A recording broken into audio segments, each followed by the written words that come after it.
연휴 마지막 날에 보내드리는 정치본색입니다. 오늘은 국민의힘 당권을 놓고 본격적인 각축전이 시작되었다. 이런 주제로 두 분 전문가와 함께 얘기 나누겠습니다. 송국건 영날보 서울본부장님 나와주셨습니다. 네, 안녕하세요. 그리고 전 청와대 행정관을 지내셨던 정치학 박사 김종욱 박사 나오셨습니다. 네, 안녕하세요.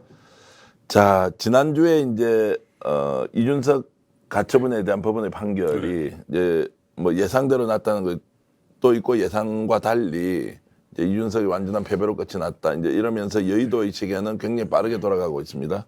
결국 차기 당권을 이제 누가 할 것이냐. 내년 2월에 정진석 비대위가 당대표 이제 선거를 할 것이다. 이렇게 예고되고 있는데요. 이제 각축전이 본격적으로 시작됐다. 이렇게 보면 되겠죠. 그렇습니다. 지난주 목요일에 이준석 전 대표 입장에서는 참사가 일어났죠. 이준석 입장에서 그랬습니다. 이 두 가지 일이 동시에 벌어졌습니다. 시차를 두고 낮에는 그 법원에서 이 가처분을 전부 기각하거나 각하를 해버렸고, 그래서 법원에서 기각 각하를 하고 전당대회가 치러지면은 한 내년 2월에 치러지면은 이준석 그 전 대표도 다시 출마를 할 수가 있었어요. 그런데 그날 저녁에 이 바로 또 그 당 윤리위원회에서 당권 정지를 1년을 더 연장해 버렸습니다. 그러면 1년 6개월, 그러면은 내후년 2월에 다시 복권이 되기 때문에 이번에 치러지는 전당대회 당대표 경선에는 이준석 전 대표가 다시 출마를 할 수 없게 돼 버렸죠. 없게 된 상황에서 지금 기존에 이 당대표를 겨냥해서 뛰는 사람은 지금은 뭐 안철수, 김기현 이 정도가 상당히 이 적극적으로 선거운동을 하고 있고, 나경원 그 전 의원도 아직 검토 중인 걸로 알고 있고, 또 권성동 전 원내대표는 일단 지난번에 이준석과 같이 징계 어쨌든 뭐 엄중 경고, 이 엄중 주의 이런 징계 비슷한 것을 받았기 때문에 이번에 대표에 나올 그 대표 경선에 과연 뛰어들까 그런 의문도 있는데, 어쨌든 이 가장 핵심은 윤심이 어디에 실리느냐 거기에 있겠죠. 그래서 윤심이 지금 어디로 윤심의 향방이 아마 다음 당권을 가늠을 할 가장 최대 변수다. 그렇게는 볼 수가 있겠죠. 일단 뭐 주자로 거론되는 분들 몇 명을 좀 살펴봐야 될 것 같습니다. 우리 그 김 박사님께 여쭤보면 권성동 원내대표 이번에 뭐 징계가 뭐 엄중 경고 정도인데 실제로 윤핵관의 대표 주자로 본인이 직접 나설 수도 있다고 봅니까? 저는 그렇게 어렵다고 생각을 합니다. 엄중 경고를 받은 상황인 거고, 저는 윤 대통령 입장에서도 윤핵관이 전당대회 전면에 등장하는 것이 본인에게 좀 부담스러울 거라는 생각이 분명히 들거든요. 전 측면 지원의 형태는 가능할지 모르겠습니다만 지금 상황에서 윤 대통령의 직할 체제를 만들겠다라고 얘기하는 것이 본인 뜻대로 될 것인가? 왜냐하면 다 아시겠습니다. 국정 지지율 자체가 낮은 상황에 있지 않습니까? 근데 그 낮은 상황에서 다시 또 소위 당무를 직접적으로 통할하는 모습을 보였을 때 국민들 여론이 거기에 동의할 수 있겠는가라는 측면에서 저는 측면에서 지원하는 형태의 새로운 어떤 지도체제를 만들고자 할 거라는 생각이 드는 것이고요. 그런데 이제 문제는 인물이 만만치 않다는 거죠. 이걸 대행할 만한 인물들이 만만치 않죠. 오히려 장외에 있는 유승민 전 의원 같은 경우가 높은 상황인 거고, 이제 그 다음에 이제 한동훈 법무부 장관인데 한동훈 법무부 장관이야 뭐 국무위원이니까 나올 수 없는 상황인 것이고, 그러니까 본인을 대체할 수 있는 인물들은 지지율이 올라가지 않는 상황, 그리고 본인이 통제할 수 없는 사람들은 오히려 지지율이 높아 있는 상황이기 때문에 윤 대통령 입장에서도 좀 머리가 아프긴 아플 것 같아요. 그러면은 뭐 안철수 뭐 의원이나 원희룡 장관 이 정도가 거론될 수 있습니까? 근데 이제 문제는 2월, 그러니까 1월이나 2월에 전당대회를 할 건데 원희룡 장관이 나온다는 얘기는 거의 윤심이 원희룡 장관에게 있다는 걸 보여주는 거거든요. 적어도 윤 대통령이 오케이 했으니까 나오는 거 아니겠습니까? 그래서 원희룡 장관도 쉽지 않을 거라 생각이 들고요. 저는 뭐 장내에서 이제 안철수 또는 김기현 이런 분들 정도가 윤 대통령과 나름대로의 교감 또는 윤 대통령을 지킬 수 있는 정도의 인물이라는 생각이 들긴 하는데, 저는 이 두 인물도 마찬가지입니다만 윤 대통령이 신뢰할까? 이런 고민은 분명히 있어요. 그 윤핵관과 범친윤 중에서 대통령이 어떤 선택할 것 같습니까? 지금 일단 그 상식대로 하면은 범친윤이면 안철수 전 대표, 안철수 의원도 들어가는 거죠. 들어가고 뭐 예. 그 원희룡도 원희룡 있을 거고 또 있고 뭐 한동훈까지 있을 텐데. 한동훈은 뭐 찐 윤핵관이라고 봐야 되죠. 그러니까 거기는 이제 지금 현재는 예. 뭐 넣어놓고 일단 얘기하기는 좀 어려울 것 사실 같아요. 처음에는 이런 그림을 그렸던 것 같아요. 정권이 교체가 되면은 어떻게 좀 조기전당대회를 해서 지도부를 좀 새로 뭐 야당 대표에서 여당 대표로 되니까 좀 바꾸자. 그래서 그때 구상을 했던 게 지금 안철수입니다. 왜 그러냐면은 그때 후보 단일화 정권을 가졌던 사람이 장제원 의원이죠. 정권을 가지고 협상을 하면서 뭐 일부분은 확인이 됐지만 그때 안철수 후보가 끝까지 단일화를 반대를 하다가 나중에 이 장제원 의원이 만약에 이 단일화를 하면 공동정부를 구성을 하고 여당에 국민의힘에 안착하는데 우리가 도움을 주겠다 이런 제안을 했다는 거예요. 그래서 그것이 단일화의 조건이었다는 이야기가 있기 때문에 그렇다면 지금 정상대로라는 게 당초 예정대로 갔으면은 이 장제원 의원을 비롯해서 소위 말하는 윤핵관이 이 안철수를 지원을 하는 그러면 윤심이 안철수에게 실리는 게 되겠죠. 그렇게 되는데 그것은 지금 거의 물 건너갔어요.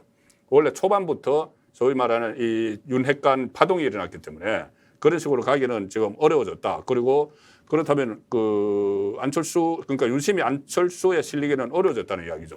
근데 안철수 의원 쪽에서 보면 공동정부 구성했고 당대표에 대한 일정한 좀 묵계 또는 암묵적 동의 이런 게 있었는데 있었죠. 왜 반발하지 않고 본인의 존재감이 점점 사라지는데도 그냥 가만히 있습니까? 아직은 본격적으로 시작이 안 됐고 사실 어제 지난주 금요일까지 지난주 목요일까지만 해도 이 법원 결정 나오기 전까지만 해도 이 전당대회가 언제 열릴지 이런 것도 모르는 상황이었어요. 전당대회가 관리 열릴지. 그런데 일단 이제 전정식 비대위 체제가 전당대회 준비를 하기 시작을 하면은 안철수 의원 입장에서도 나중에는 이 만약에 누구 특정인에게 윤심이 실리는 것 같으면은 거기에 대해서 문제 제기를 하겠죠.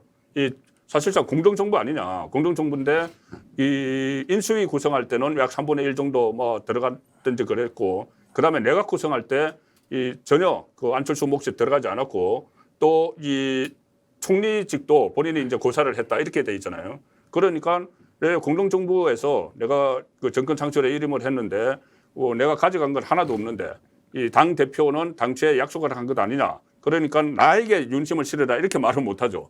그런데 다른 사람을 지원을 하면 안 된다는 말을 할 수가 있겠죠. 그러니까 이제 빚을 좀 갚아라 이런 이제 일종의 이제 부채 의식을 좀 부담을 막 줄 것이다 이렇게 보는데 안철수 의원이 좀 부각될 가능성이 있다고 봅니까? 아니 저는 뭐 미략설 같은 걸 말씀하시는데 저는 윤석열 대통령 입장에서 단일화 과정에서 안철수 지금 의원에게 당대표를 줄 생각이 애초에 있었을까?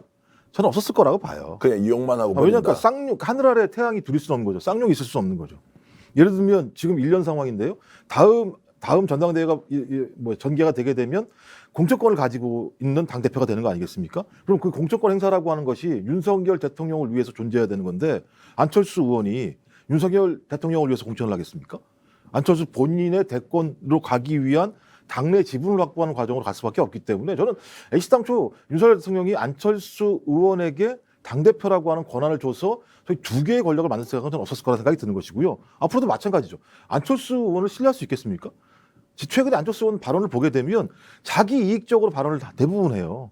전 이건 다 확인된 측면이 분명히 있기 때문에 저는 안철수 의원에게 힘을 실어줄 윤석열 대통령이 아닐 거다. 이런 저는 이렇게 판단합니다. 지금까지 이제 우리가 몇 년간 봐왔던 안철수 의원의 스타일로 보면 가만히 있을 분도 아닌데요. 또 나가시겠죠. 예를 그러면. 들어서 미략설은 아니지만 네. 상당히 이제 공동정부 구성에 기여를 한 바가 크고 단일화가 마지막에 실제로 국면 전환의 결정적인 요인이었지 않습니까? 그럼 거기에 대해서 자신에게는 당을 좀 다오 또는 자기 대권을 위해서 당 대표가 되는 게 매우 중요하다. 이런 것들을 요구할 가능성이 충분히 있는 분 같은데요. 저는 만약에 그 얘기를 갖다가 공식적으로 미략설을 갖다가 공개하면서 얘기를 하는 순간 저는 안철수 의원은 국민의힘에서 자리를 제대로 잡을 수 없다고 판단해요. 기본적으로 대통령과의 아주 내밀한 약속에 대해서 공개하면서 일종의 땡깡을 부리는 거잖아요. 자기의 권력을 달라고 하는 얘기 아니겠습니까? 근데 법적으로 이제 미략은 하면 이게 선거법에 크게 이제 저촉이 되기 때문에 미략은 아닐 테고 네. 어느 정도의 공감대가 형성된 상태에서 당 대표를 달라고 했고 네. 지난번에 이제 분당 출마하는 것도 장제원 의원이 중간에서 다리를 놔서 대통령에게 이제 동의를 받았다 이런 게 있었습니다. 아까 이제 공개한다는 건 예. 전 탈당까지 전제한다고 생각하는 거예요. 예. 공개를 해서 왜 나한테 주기라는 걸 안 줬어라고 얘기하는 순간 윤 대통령과 싸우겠다는 얘기 아니겠습니까? 대통령과 싸울 각오가 있다면 과거의 전력처럼 탈당을 각오하는 정도의 수준이 아니면 제가 볼 때 힘들 거라고. 어떻게 보시면 안철수 의원이 이번에 전체적으로 상황을 주도할 수 없는 상황이다. 그러면 그대로 가만히 있겠습니까? 아니면 뭔가를 좀 칼을 들고 나와서 다시 안철수 의원의 최종 목표는 그 대통령입니다. 예. 당 대표가 아니에요. 최종 목표가. 그러니까 당 대표가 돼서 그 절차를 거치면 좋은데 이것이 무리하게 정말 조금 전에 이야기했던 과거에 뭐 내각제 합의각서를 뭐 유출시키고 하는 3당 통합 직후에 그런 식의 큰 논란을 일으키지 않을 거예요. 만약에 어떤 본인들이 각서 같은 거나 아니면 뭐 녹취록이 있다고 해도 그것을 이번에까지는 않을 거예요. 왜 그러냐면 본인의 목표는 대통령이고 10년 동안 이 세력, 제 세력 진보화도 해봤고 중도화도 해봤고 다 해봤잖아요. 그런데 이번에는 여기서 이 국민의힘 보수 진영에서 안착을 한다는 그 최종 각오를 하고 그때 후보 단일화를 했기 때문에 국민의힘을 떠나서 다시 정치를 한다는 그런 생각은 저는 없는 걸로 알아요. 이번에는. 그래서 결국은 만약에 그런 것이 있어도 이 당대표를 경선을 뭐 파국으로 몰고 가면서 본인이 막다른 굴명에서 그런 선택을 할 가능성은 상당히 낮다고 보는 거죠. 좀 장기적으로 내다보겠죠. 지금. 뭐 그렇게 볼 수도 있을 것이고 지난번에 이제 초대 정부 구성할 때 입각을 시키지 못해서 다음에 당 대표라는 카드가 있으니까 조금 물러나 있더라도 충분히 배려를 할 수 있지 않겠느냐고 양해했다는 이야기가 있습니다. 그것은 뭐 제 혼자 들은 이야기가 아니고 여러 이제 정황으로 봤을 때 그런 상황이 있었다고 전언이 되고 있는데 이번 상황에서 본인이 당 대표 적극적으로 나서겠다고 하는데 안철수 배제하고 윤핵관 중심으로 판을 짠다. 안철수 의원이 가만히 있다 이렇게 보기가 어려울 것 같은데 그래서 다시 한 번 더 질문을 드리는 겁니다. 저는 왜냐하면 이제 안철수 의원이 말씀하신 것처럼 그 당권을 잡겠다고 얘기하는 것은 자기의 세력을 확보했다는 거 아니겠습니까? 자기 뭐 공천권이지 않습니까? 그렇죠. 그러니까 자기의 세력, 당 내부에 적어도 자기와 함께 할 수 있는 사람 정도를 20-30명 정도를 만들어내야 되는 건데 한 번도 이걸 만들어낸 적이 없었는데 이번에 당대표를 통해서 국민의힘 내부에서 이런 세력들을 얻고 거기에 PK, 자기 본인이 거기 지역이니까요. 이 일부 세력들을 만들어서 가겠다고 판단을 하시는 것 같은데 저는 또 하나의 흐름이 있는 거 아니겠습니까? 윤석열 대통령 그 주변에 있는 소위 검핵관들로 중심이 되는 새로운 정치에 대한 시도들. 전 그래서 윤석열 대통령이 여의도 되게 싫어하잖아요. 여의도 정치인들. 그럼 판을 바꾸려고 할 건데 저는 이 판을 바꾸는 과정에서 안철수라고 하는 사람이 윤 대통령의 의지대로 움직일 거라고 저는 판단하지 않기 때문에 믿을 수가 없겠죠. 예, 대통령 쪽에서는. 그러면 방법은 뭐겠습니까? 이준석 당대표도 저렇게 몰아내는데 제가 볼 때 안철수 의원이라고 뭐 못 몰아내겠습니까? 맘만 먹으면? 좀 심하게 얘기하면 이제 쓰고 버리는 거네요. 아니 그러니까 그거를 봐야 돼요. 지금 저희들이 이렇게 그 논의를 하는 것이 가장 전제가 돼야 될 것이 과연 그때 약속을 했느냐.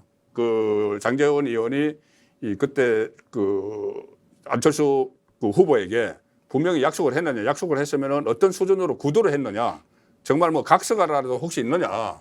그리고 확실하게 그 어떤 빼박이라고 하잖아요. 빼박 증거가 있느냐.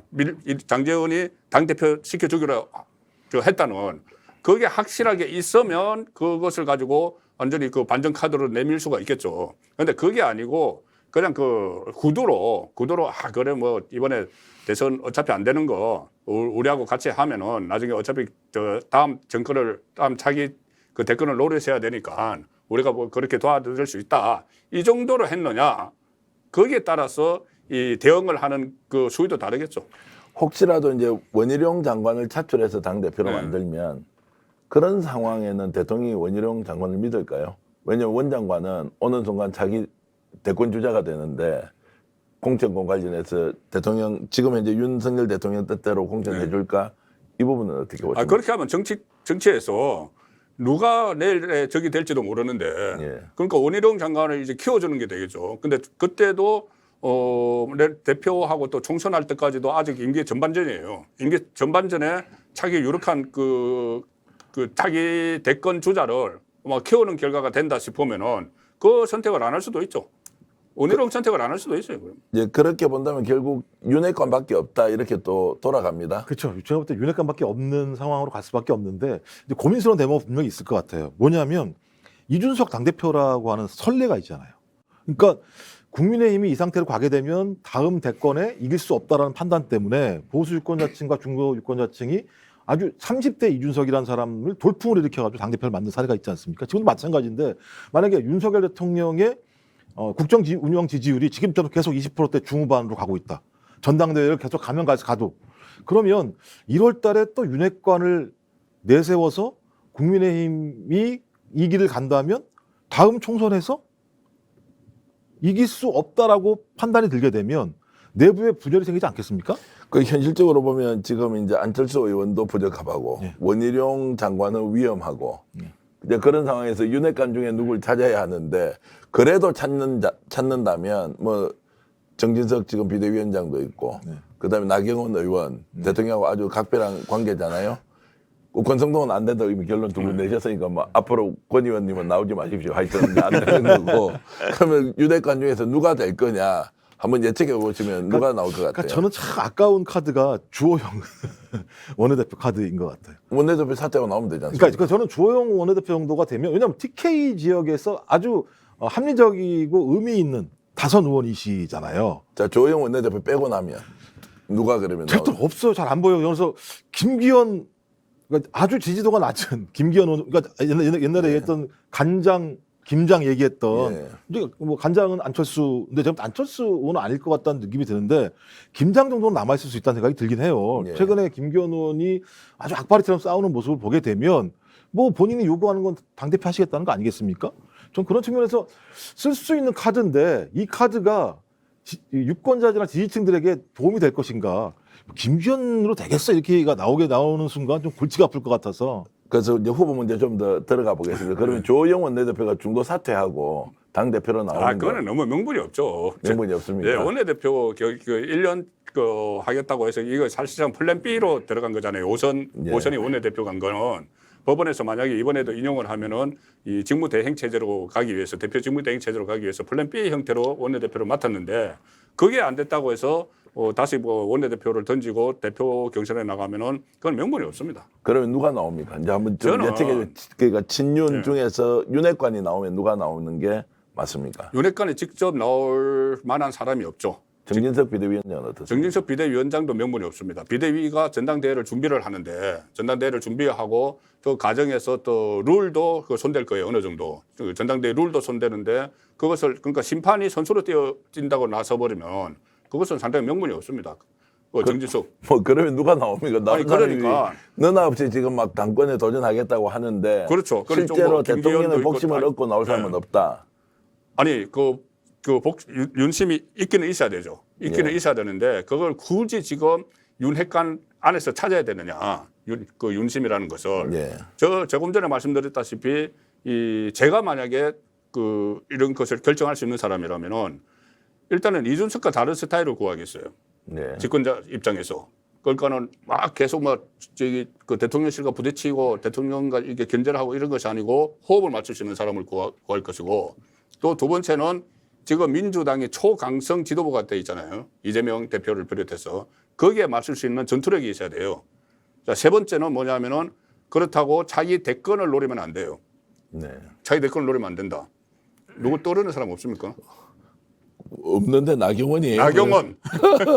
저는 왜 그러냐면 예. 나경원 전 의원이 이 거절에 작년 6월 달에도 일단 이준석 대표와 그때 마지막까지 경선을 해서 뭐 당내에서 이겼죠. 그렇죠. 이겼죠. 그리고 일반 여론조사에서 졌는데 어쨌든 나경원 전 의원은 원내대표도 했고 어떻게 나경원 전 의원을 지금 뭐 대권 주자로 꼽지는 않잖아요. 네. 그런 상황이고. 아니 뭐 본인은 들으면 섭섭할 수 있어요. 그럼 나중에는 그렇게 되더라도 지금 지금 윤석열 정권에서 대권 주자로 꼽지는 않을 거란 이야기죠. 예. 제가 그러니까 나경원 전 의원의 행보는 남편분을 자세히 봐야 될 것 같아요. 아 왜요? 윤석열 대통령과 잘 아는 사이거든요. 네. 나경원 예. 전 의원의 남편께서 예. 두 분이 다 잘 알고 그렇죠. 같은 그래도 옛날에 그냥 같은 과 거의 출신이니까. 술도 먹고 이랬다고 예. 그러는 것 같고 그러니까 이제 윤석열 대통령 입장에서는 나경원 전 의원이 그냥 정치인으로 안 보이는 거예요. 그냥 후배인 거지 뭐 제가 볼 때는. 근데 만약에 말씀하신 것처럼 나경원이 내 말을 잘 들어서 그 정도 수준만 당대표를 해? 알았어. 그럼 저 남편 보고 잠깐 와봐. 술 한잔 합시다. 그것도 술에 왜 들어갑니까? 아니 옛날에 그렇게 술을 드셨던 분이니까요. 진지하게 이야기를 해야죠. 아니 이거 진지한 거죠. 그것 때문에 친해진 건데요. 술 드시면서 대학교 때 좀 그렇다면 그것도 방법이긴 하겠다. 근데 나경원 의원을 윤석열 대통령이 믿을까 이건 잘 모르겠어요. 그런데 제가 아는 사태 관계는 과거에 대통령 되기 전에는요, 나경원 의원이 갖고 있는 개인사 문제 이런 것도 실제로 인생 상담처럼 윤석열 대통령이 해주고 했던 사이여서 두 사람은 서로 아주 잘 아는데 지금 대통령이 되고 난 뒤에 이제 그때 소원한도 막 토로했죠. 예. 좀 삐져 있는. 그렇죠.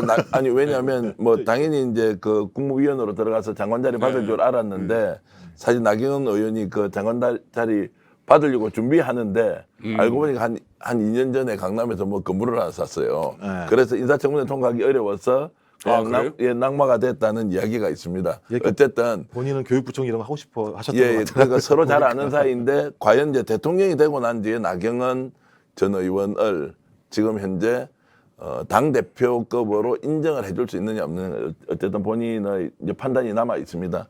나경원 의원이 어쨌든 유력한 카드로 검토가 될 것 같은데 이 질문을 계속하는 이유는요. 지금 유승민 전 의원이나 이준석 전 대표가 지금 당 안에서 이렇든 저렇든 윤핵관과 전투를 벌일 가능성이 높기 때문에 후보 전략이 잘못되지 않습니까? 후보 전술이. 그러면은 오히려 반윤의 에게 빌미를 주고 여기에서 반윤 당대표가 다시 나올 수 있다는 가능성 때문에 누구를 선택하는 것이 가장 좋으냐가 매우 이제 중요한 숙제가 돼 있어서 그렇습니다. 반윤 쪽에서는 움직임 어떻게 할 것 같습니까? 일단 그 가장 핵심은 그 유승민 전 의원이 이 총대를 밀 것이냐 이 문제인데 유승민 전 의원은 저는 사실 그 유승민 전 의원이 윤석열 대통령과 좀 손잡고 한번 이렇게 여당 대표를 맡아서 좀 쓴소리도 하고 할 때는 하고 또 경제 전문가잖아요. 유승민 전 의원 경제 전문가고 하면은 그 같이 호흡을 맞추면은 지금은 뭐 경선에서도 대선 후보 경선에서도 앙금이 있고 또 경기도지사 그 선거에서 자격 보냈다 뭐 이런 이야기까지 앙금이 있고 심지어 지난주에는 이준석 그 징계됐을 때 왜 윤석열은 징계 안 하냐 이런 이야기까지 했어요. 이 XX 발언 가지고. 네네. 그런 사이지만은 가장 좋은 것은 이 윤심이 오히려 유승민에게 실려서 이렇게 좀 견제도 하고 실제로 일을 할 수 있는 당대표 조합이면 좋은데 지금 유승민 전 의원이 최근에 발언 수위 같은 것을 보면은 뭐 어떤 비속어 논란에서도 그렇고 발언 수위를 보면은 과연 그 같이 갈 생각이 있는가 아니면은 아예 내가 반윤의 깃발을 들어서 정치를 국민의힘 안에서 반윤 깃발을 들고 정치를 할 결심을 굳힌 게 아닌가 그렇게 되면은 아마 그런 것을 노릴 수가 있을 거예요. 윤석열 대통령이 지금도 지지율이 낮지만 나중에 갈수록 만약에 이게 회복을 못하고 계속 이렇게 그 호적되면 속된 말로 호적되면은 그 다음에 자기 주자가 빨리 등장을 할 수가 있어요. 자기 주자가 빨리 등장을 하면 그때 이 확실한 다음 미래 권력으로 자리 잡기 위해서 지금 윤석열 대통령을 계속 공격을 하는 것이라면은 그런 협력 관계가 되기가 어렵고 오히려 반윤을 기치로 윤심이 실리는 게 아니고 반윤을 기치로 전당대회에 나갈 수는 있겠죠. 낮은 지지율 때문에 오히려 집권 여당이나 이제 보수층은 걱정을 많이 하고 있는데 만약 반윤 당 대표가 당선되고 유승민 의원이 실제 전 의원이 출마해서 당권을 장악할 수 있다. 이 가능성이 있다고 보십니까? 저는 당장은 어렵다고 봐요. 그러니까 문제는 뭐냐면 윤석열 대통령에 대해서 못마땅해 하는 여론들도 보수 중에 꽤 많이 있습니다만 그래도 보수에서 만들어낸 대통령인데 최소한은 지켜줘야 되는 거 아니냐라는 여론이 분명히 있고 이 여론은 어떤 형태로든지 내년 1, 2월 전당대회에서 윤석열 대통령의 통치들을 보좌할 수 있는 당 시스템이 돼야 된다라고 하는 여론들이 저는 더 높을 거라 생각이 듭니다. 근데 이걸 깰 정도라고 얘기한다면 적어도 윤석열 대통령이 지금보다도 더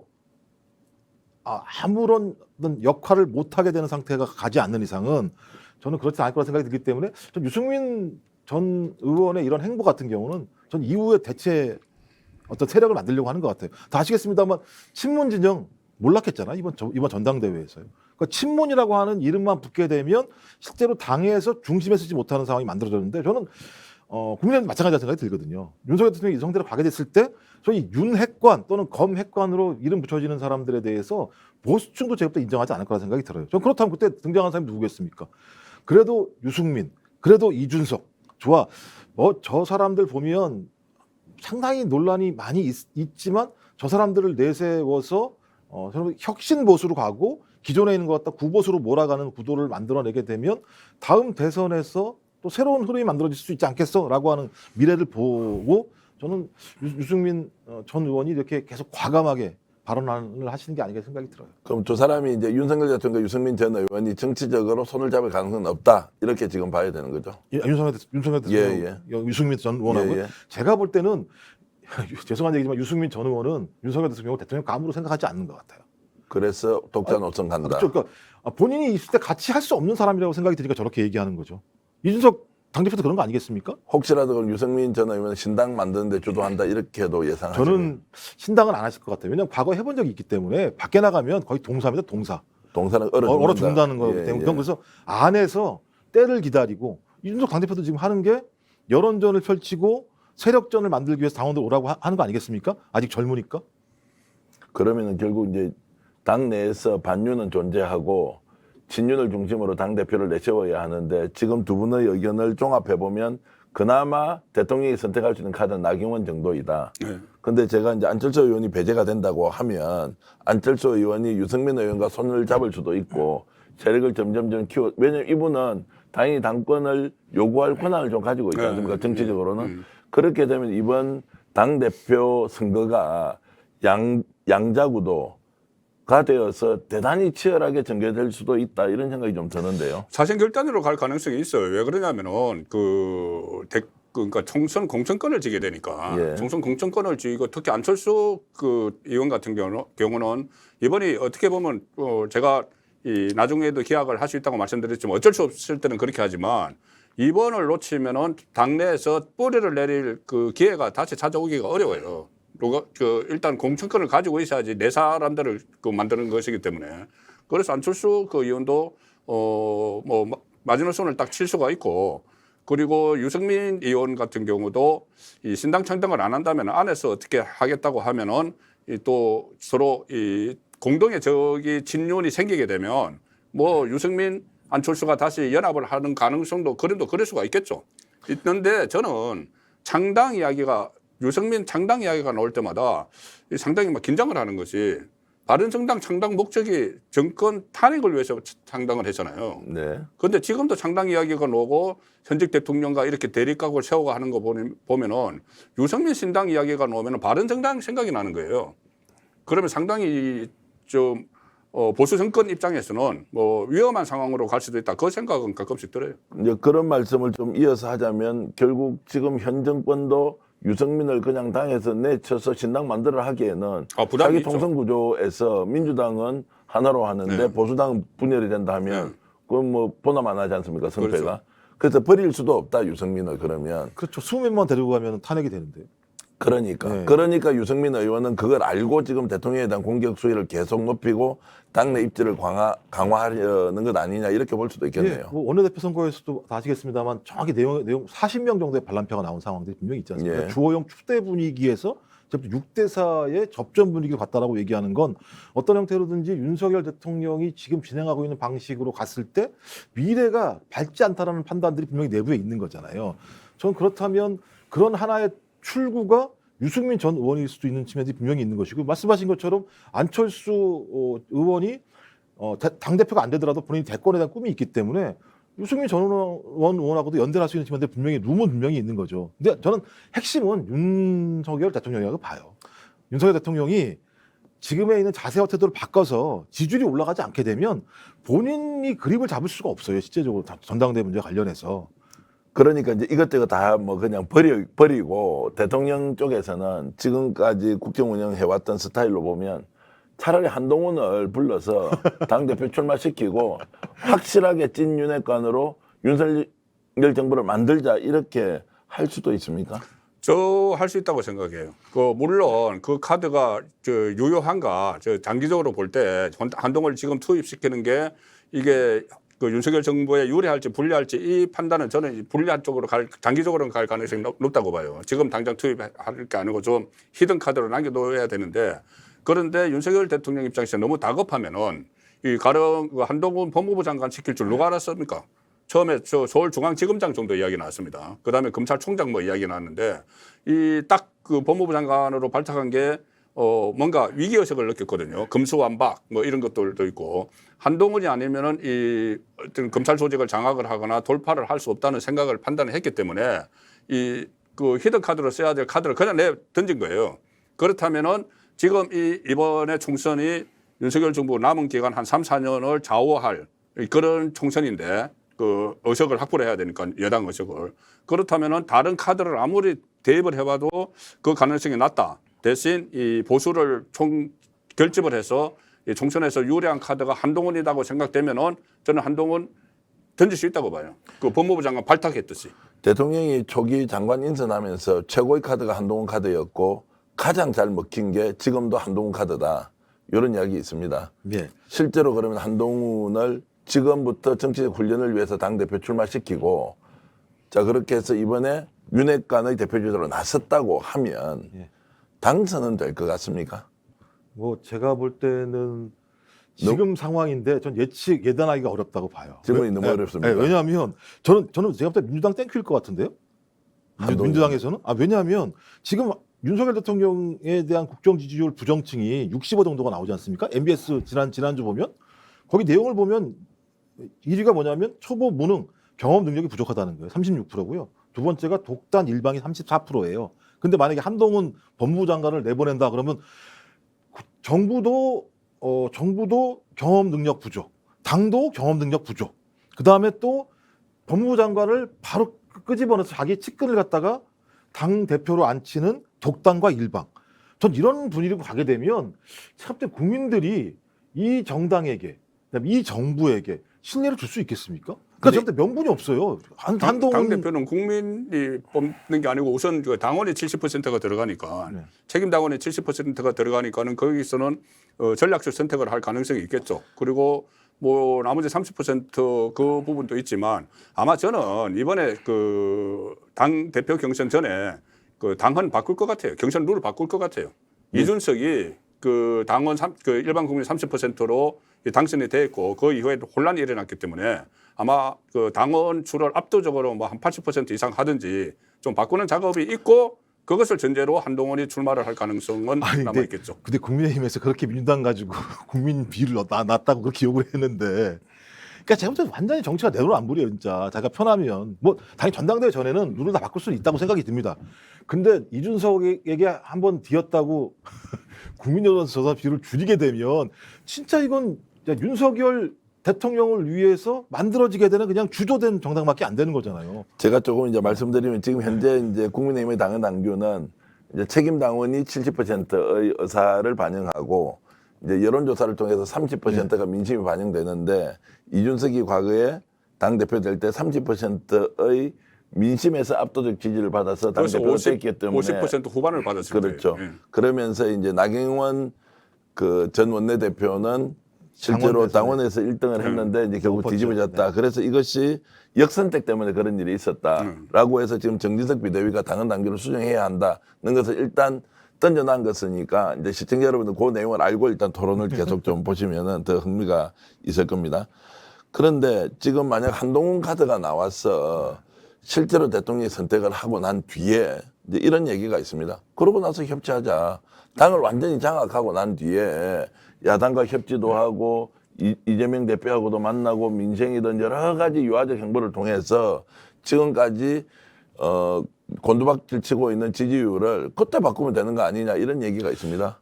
앵커님 손에다가 칼을 들고 협치하자 그러면 협치하겠습니까? 한동훈이 어떤 사람입니까? 이재명에게. 그러니까 저는 이것도 웃긴 거죠.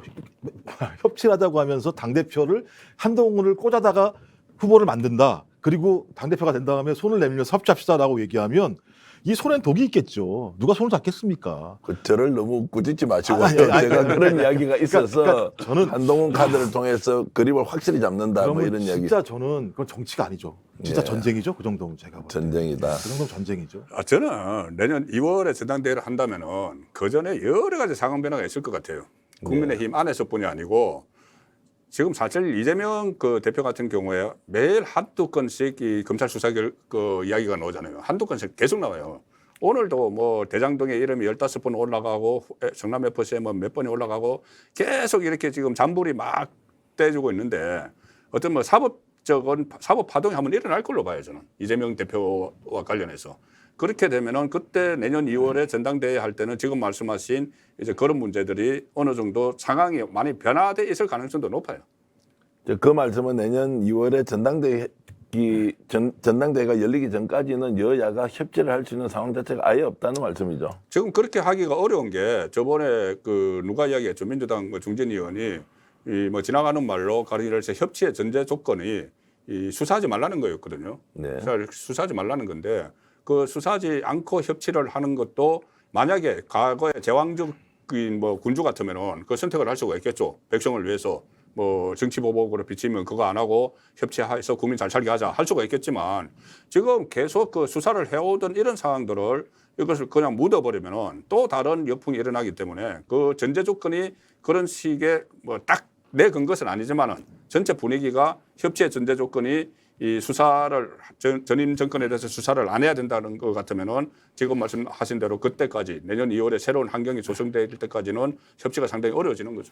그러면은 뭐 정반대의 의견이 충돌하고 있는 상황이면 올 연말 그리고 내년 2월까지 전당대회까지는 윤석열 대통령이 야당과 협치를 한다거나 국정 운영이 정상적으로 돌아가거나 이럴 가능성이 없다고 봐야 된다. 뭐 제가 봐도 저는 이 정도의 어려운 상황, 본인이 말씀하신 것처럼 매우 경제가 복합적으로 어려운 상황이고, 그다음에 남북 관계도 안보적으로 불안 상황이 가중되고 있고, 그다음에 윤석열 대통령이 본인 스스로 얘기했듯이 초보이기 때문에 여러 가지의 문제점들이 노정되고 있음에도 불구하고 지금까지 한 번이라도 협치하자고 손 내민 적이 있었습니까? 없었기 때문에 앞으로도 마찬가지인데요. 저는 이런 상황에도 불구하고 손 안 내밀 거라고 보고 본인이 할 수 있다고 계속 주장하고 가실 거라고 저는 봐요. 그래서 협치가 없을 거다. 아마도 계속 그럴 거예요. 다 그 윤핵관 분들 말씀하신 거 있잖아요. 지금은 지지율이 낮지만 연말이 되면 지지율이 올라갈 거다라고 말씀하셨던 거죠. 그건 믿음 하나거든요. 근데 지금 10월 초인데 24%, 29%예요. 저는 이게 연말까지 갔는데도 만약에 이 상황이라고 얘기하면 저는 아마 내부에서 얘기 나올 거예요. 협치하자고. 근데 대통령은 말씀 안 들을 거예요. 결국 하루를 열흘같이 열흘을 1년같이 살아야 되는 대통령의 일상이 여야 협치 없이 일방독주시로 가고 있는 이 상황, 그리고 국민의힘 내부 사정은 전당대회를 통해 정상적인 당대표가 선출되지 않으면은 여야 협상의 힘도 없는 이런 사실상 국정 운영 공백 상태를 내년 2월까지 우리가 쳐다봐야 됩니까? 아니 제가 말씀드리는 거는 그 이제 그런 식의 뭐 명확한 전제 조건이 협치의 전제 조건이 있다면 그거는 어렵다는 이야기고, 그러면 이제 서로 한 발씩 양보를 해서 일단 그 수사와는 별개로 뭐 경제를 위해서 뭐 협치를 하자 그러면 이제 국민의힘도 비대위 체제가 일단 안정이 됐잖아요. 사실 당대표 역할을 하는 겁니다. 전당대회 준비도 하지만은. 그럼 정진석이 당대표 역할을 하면은 지금 지난주를 그 계기로 해서 정상적인 지도부가 탄생을 했다고도 봐야 되기 때문에 지금부터 협치를 하면 되죠. 그런데 다만 그 이재명 대표가 그때 이야기했던 대로 영수회담을 통한 이 협치의 모습을 국민에게 첫 단추를 보여는 것, 그것은 또 좀 어렵지 않느냐. 지금 여당 대표가 있기 때문에. 그래서 뭐 여야 대표와 대통령이 만나서 일단 그걸 서로 경제 문제를 논의하는 그 자체를 보여주는 것이 협치의 시작이 되는 거죠. 대통령이 나서야 되는 거 아닙니까? 그러면? 대통령이 나서야죠. 그럼 이재명 당대표가 이제 수용하고 정진석 비대위가 정상적으로 가고 있으니까 어쨌든 3자가 모여서 그렇죠. 그 민생 문제라도 떼놓고 하자. 네. 이럴 가능성은 일단 여전히 있다. 그렇게 해야 되는 거죠. 해야 되는 거고 그것은 야당 쪽의 문제가 아니고 결국 대통령이 선택해야 되는 문제죠. 대통령이 같이 좀 협조를 구해야 되는 거죠. 그 가능성은 있다고 봅니까? 일단 그때도 그 대통령실에서 나온 이야기가 이 당내 문제가 당내 지도 체제가 좀 정상화되면은 그러니까 여야 그 대표들을 다 모시고 대통령이 한번 간담회를 하는 자리를 마련하겠다고 이야기를 했었죠. 네. 자 그러면은 야당도 적극적으로 응해서 지금 뭐 일종의 여야정 뭐 이렇게 협의체 가동 또는 대통령과 직접 면담이나 대화를 통해서 민생과 정치를 좀 분리하자 이렇게 갈 수 있다고 봅니까? 근데 저는 진정성을 확인해야 되는 측면은 분명히 있어요. 협치의 진정성이라고 하는 측면. 그러니까 수사를 하지 말라 이런 말씀 드리는 게 아니고요. 적어도 대통령이 국민이 요구하는 사과는 해야 되는 거잖아요. 그렇지 않습니까? 어떤 형태로든지. 사과도 안 하시잖아요. 이땡땡 논란 말씀이죠. 그러니까 이때뿐만 아니라 모든 사안인 거예요. 본인한테 불리하면 잘 모르겠다. 나는 관여하지 않는다. 이렇게 말씀하시잖아요. 그러면 앞으로 대통령이 말씀하시는 내용에 대해서 어떻게 신뢰할 수 있겠습니까? 라고 하는 조건 만나는 거 아니겠습니까? 진짜 그요. 또 하나는 대통령실이 예를 들면 감사원하고 그러니까 국정기획수석, 왕수석하고 사무총장하고 문자를 왔다 갔다 해요. 이건 내통이라고 볼 수 있는 거예요. 근데 이 내통의 사안이 어떤 겁니까? 전 정권의 대통령의 목줄을 죄는 내용들이에요. 이런 일이 벌어지고 있죠. 거기다가 제가 볼 때 지금 최측근의 월권 행위들이 대통령실에서 벌어지고 있다는 얘기들이 조금씩 흘러나오기 시작해요. 거기다가 이제 뭐까지 나오냐면 MBC 국세청 세무조사까지 얘기가 나와요.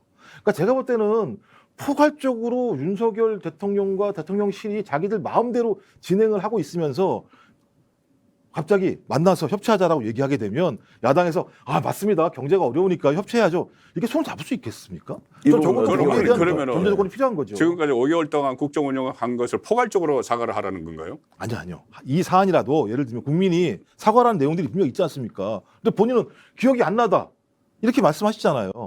대통령실 애매모호하다고 말씀하시고 그럼 그런 대통령실하고 어떤 합의를 할 수 있냐고요. 아니 지금 그러니까 사과를 하는 게 뭐 이땡땡 그거를 사과를 하라는 건지. 그러니까 뭐 사례로 말씀을 드린 거예요. 우선 이 그걸 사례- 하라고 네, 하면은 그렇죠. 아니 그러면 누구에게 사과를 하죠? 국민에게. 이땡땡이 뒤가 바이든이면은 미국 의회에 사과를 해야 되고 뒤가 날리면은 우리 국회에 사과를 해야 되는 거예요. 근데 뒤가 정리가 안 된 상황에서 그러니까 저는 대통령의 국격에 대해서 국민들이 문제제기 하시는 거잖아요. 어떤 그런 얘기를 하고 난 다음에 거기에 대해서 아무런 예를 들면 반응이 없냐. 거기에 대해서는 사과가 아니더라도 해명을 하시고 설명을 하시고 넘어가야죠. 근데 그것도 안 하시는 대통령과 협치를 어떻게 할 수가 있습니까? 아니 그리고 조금 전에 그러니까 이게 인식이 완전히 다른 것이 이 그 감사원 사무총장이 그 뭐 이관섭 수석에게 이 보고를 했다. 그런데 이관섭 수석 그 역할 중에는 이관섭 그 국정기획수석 밑에는 국정홍보비서관도 있고 메시지 비서관도 있어요. 그러면 국정홍보면은 아니 그 한겨레 신문 일면 톱으로 그렇게 일면 삼면해서 그렇게 크게 써가지고 이것이 마치 그 의원들 결의를 안 거치고 의결을 안 거치고 한 것이 이 위법이다 이렇게 했는데 그러면은 그것을 담당하는 감사원 사무총장에게 물어볼 수가 있는 거죠. 이게 어떻게 된 거냐. 이거 한겨레 보니까 위법이라고 하는 건데 그러니까 물어보니까는 그 사무총장이 뭐 표현은 좀 그렇지만은 우리가 오늘 또 해명을 하겠다. 이렇게 물어본 데 대해서 답신을 보낸 것을 가지고 내통이라고 해버리면 내통은 보통 저가 이렇게 하는 게 내통인데 어차피 감사원은 대통령실 소속이에요. 직무만 독립이 돼 있지만은 그리고 이관섭 수석 입장에서는 국정 홍보를 담당을 해야 되는 상황이니까 그것을 확인을 하는 과정을 거쳤는데 그걸 내통이다 하고 사과해라 이러면은 여권으로서는 좀 답답하겠죠. 그러니까 뭐 좀 이제 그러면 검찰총장이 수사하는 내용을 청와대에 대통령 산하 기관이지 않습니까? 검찰이 그 수사하는 내용이 어떻게 돌아가고 있다고 청와대 수석한테 보고하면 그게는 검찰의 독립성이 그거하고 뭐 이건 침해되는- 다른 거죠. 이것은 어떻게 해서 그러면은 어떤 지침을 내린 게 아니고 아니, 그러니까 감사원이 보고를 하는 어떻게 행위 하라고 자체가- 지침을 내린 게 아니고 언론에 보도가 된 것이 맞느냐 이거를 물어본 거죠. 그러니까 이제 헌법 기관으로 독립돼 있는 감사원이 대통령이 감사원장을 임명하지만 그 업무의 고유성과 독자성은 확보가 돼 있는데 그 진행 사항이 어떻게 됐는지를 묻고 답하는 것이 이제 노출돼 아니 업무 진행상을 묻은 게 아니죠. 보도의 진위를 물은 거죠. 그러니까 보도가 이렇게 나왔는데 어떻게 됐냐고 이제 그렇죠. 그거 물었는데 물어보죠. 이것은 자기들도 이제 해명을 할 것이라고 하는 거기에 우리가 일반적으로 추론하는 그 이전 과정에 문재인 대통령에 대한 그러면 서면 조사 요구가 과연 대통령실 없이 감사원이 독자적으로 했겠느냐는 또 그 이전의 질문이 있지 않습니까? 그건 아니라는 거죠. 그거는 뭐 확인이 안 된 거죠. 아니, 그러니까 아니라는 게 우리가 아니고 확인이 안된 일반적으로 이제 거죠. 추론을 해보면 그 과정이 있었기 때문에 그러니까 그것은 이 전제인데 그 과정이 있을 수도 있어요. 그러니까는 거기도 보면은 뭐 또 해명하겠습니다 이 말도 있잖아요. 네. 그 감사원 사무총장. 그래서 그렇게 추론을 할 수도 있죠. 그 전에 그러면 그 문재인 대통령 뭐 서면이라도 질문을 해 대통령실에서 하고 나서 그 다음에 이 논란이 터지니까는 그럼 이건 어떻게 된 거야 이렇게 했을 수도 있지만. 그 앞에 게 있었다는 건 지금 그냥 가정이잖아요. 추론이기 때문에 그것 가지고 내통을 했다고까지 해버리면은 이 가정을 전제로 내통을 했다는 그 주장이 되므로 그 앞에 것이 확인이 필요하다는 이야기죠. 어쨌든 이제 이 문제는 오늘 뭐 논점에서 좀 벗어나 네. 있기 때문에 다음 기회에 논의를 하기로 하고 어쨌든 이제 이런 상황들이 여야 간이 협치를 하는 장애물이다라는 인식이 민주당에 있기 때문에 만약에 대통령이 여야 간의 협치가 가능한 것을 하려면 최소한의 기본 요건을 갖추고 야당에 제안을 해야 되지. 자, 전에 했던 이야기 있으니까 바로 모여서 우리 의논합시다. 이렇게 해서는 성사될 가능성이 없다. 이렇게 봐야 되는 거죠. 마구 펀치를 날리다가 예. 펀치 한참 날리고 있다가 갑자기 말 한마디 안 하고 손을 내밀면서 우리 이제 꼰또 그만합시다 라고 얘기하면 어떤 상대방이 그걸 신뢰하겠냐고요. 전 적어도 하나도 안 맞고 다 피해가던데. 그러니까 그 주먹을 휘두르다는 말씀이신 거잖아요. 왜 주먹을 휘두릅니까? 말이 안 되는 거죠. 여야가 협치를 해야 되는데 제가 지금까지 엄청 날렸죠. 실제로는 이 야당에 대해서 제가 볼 땐. 근데 사실상 지금 뭐 이번에 조문 파동도 그렇고 여러 가지 부분에 보면은 이 민주당이나 저 야권에서 한 가짜 뉴스들도 많아요. 가짜 뉴스 때문에 이렇게 뭐 혼선이 오는 그런 부분들도 많기 때문에 사과를 하려면은 저는 양쪽이 다 같이 사과를 해야 된다고 봅니다. 아니 기자 생활 많이 해보셨잖아요. 오래 하셨잖아요. 지금도 하고 있죠. 야당은 맨날 그렇게 하는 거죠. 그렇게 안 하는 야당이 세상에 어디 있습니까? 그러니까 야당이 좀 변해야죠. 아니 그때는 안 변하셨으면서 왜 지금 변하라고 말씀하시지 이해가 안 돼요. 그러니까 저는 이 국민의힘은 뭐냐면 국민의힘과 윤석열 대통령은 문재인과 이재명이 없으면 생존할 수가 없는 것 같아요. 모든 잣대는 미래인 것이고 더 높은 잣대인데 본인들이 실수하고 난 다음에 저기도 실수했는데 왜 내가 실수한 거보다 좀 뭐라고 그래. 전 이번 방식은 문재인 정부는 출범하고 유지하는 기간에 박근혜 이명박 없으면 안 됐던 거나 마찬가지죠. 그거는. 그러니까요. 앞으로 더 가야 될 거 아닙니까? 그러니까 정치라는 것이 이제 근본적으로 국민을 바라보고 하면 굉장히 멀고 길고 힘들어요. 그런데 야당만 정적들만 바라보고 하면 오히려 싸우기가 분명해지고 선명성이 부각되기 때문에 그런 걸 선택하는데 그것은 결국 이제 대통령의 선택이고 결과에 대한 책임은 또 대통령에게 이제 다 돌아간다 이렇게 보고요. 오늘은 이제 차기 국민의당 대표가 누가 되는지에 대해서 그거였죠, 참. 국민의힘 대표가 누가 되는지에서 이제 논의를 하는데 이제 이러나 저러나 자기 당 대표가 되면 정치가 정상화돼야 되니까 어떤 인물이 어떤 마음으로 해야 되는지에 대해서 각각 1분씩 시간 드릴 테니까 말씀 좀 해주시죠. 일단 저는 그 여당 대표니까는 뭐 야당의 공격을 막아내는 게 가장 큰 일이라고 봐요. 뭐냐면 특히 이 이재명 그 대표 같은 경우에 지금 어떻게 보면 윤석열 대통령을 직접 공격을 하고 있거든요. 뭐 회담도 둘이서 하자고 하고 또 그러니까 나의 맞상대는 나와 대선에서 겨뤄서 내가 아깝게 졌던 윤석열이다. 그래서 윤석열 대통령을 막 집중 공격을 하기 때문에 거기에 대응할 수 있는 전투력이 좀 강한 그 대표가 돼야 되지 않는가 그렇게 싶은데 그 인물은 지금 쭉 나열되는 인물 그 안철수 그 의원 같은 경우도 전투력이 상당히 있습니다. 그 전에 보면은 거기서 완전히 이 본인이 창당을 해서 뭐 39명의 뭐 국회의원을 배출할 정도로 그 전투력이 있어요. 그래서 뭐 나경원 의원도 과거에 원내대표할 때 전투력을 보였고 그래서 그 전투력 있는 의원이 그 이번에 그 당대표가 되는 게 맞지 않나 그렇게는 싶죠. 김정욱 박사 어떻습니까? 뭐 저는 말씀하신 것처럼 안철수 의원에게 마지막 길은 있을 것 같다는 생각이 들어요. 고개를 바짝 숙이면 대통령과의 대화 속에서 왜냐하면 본인이 말씀한 대통령이 되고 싶은 욕망이 이렇게 강하다면 그 정도야 못하겠습니까? 근데 이제 그걸 다 할 수 있을지 없을지에 대한 정치적 능력은 모르겠고요. 하지만 저는 이번 전당대회 국민의힘 전당대회 핵심은 윤석열 대통령의 국정 운영 지지율이라고 봅니다. 네. 윤석열 대통령의 국정 지지율이 지금 상황에서 반등해서 40%대까지 올라가게 되면 아마 윤석열 대통령이 생각하는 방식대로 전당대회가 흘러갈 가능성이 높습니다. 전 그렇지 않았을 때는 다양한 방정식들이 도입되기 때문에 대통령 손아귀에 무엇을 다 확보할 수 없는 상황으로 갈 수밖에 없다. 전 그랬을 때 유승민 전 의원과 이준석 전 당대표가 얼마나 의미 있는 소위 여론전을 할 수 있을 것인가를 주목할 필요가 있다는 생각이 들고요. 이 두 가지의 과정에서 어떤 인물이 도출될 것 같은데 그러니까 그것들은 스스로 만들어진 인물은 아닌 거죠.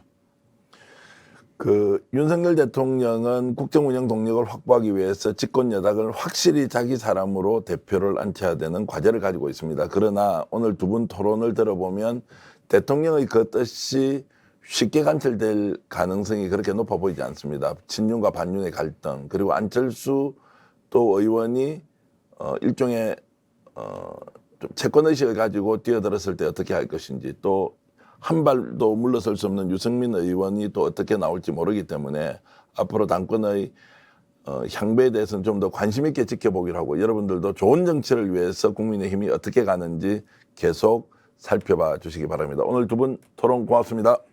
감사합니다. 정치본색 휴일날 보내드렸는데요. 여러분 고맙습니다.